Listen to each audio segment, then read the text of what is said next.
Moja struka je meteorologija i fizika, završio sam u Americi, vratio sam se u Srbiju, uvijek sam teo nešto da pokrenem u našoj zemlji i jedno da zaposlim ljude i da sarađujemo sa okolinom i da pokrenemo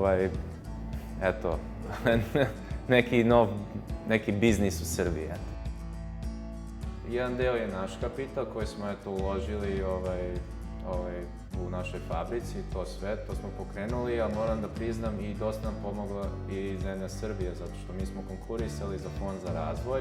Fond za razvoj je super organizacija gde daje tih bespovratnih sredstva i na kredit jedan deo koji imate grace period i onda plaćate nazad po baš dobrim kamatama, nije nešto vrlo rigorozno. Mi smo dobili sertifikaciju ove godine za preradu i za biljnu proizvodnju. To je naravno konverzija koja mora da se ispoštuje, ali moguće da se dobije, samo mora malo da se uloži vaše truda i vaše vremena i da imate dobru ekipu i onda smo to sve savladali i dobili našu sertifikaciju. Nažalost, ove godine je bilo malo više suše i mnogo toplije vreme, pa nismo rodili koliko smo hteli, ali smo rodili onako,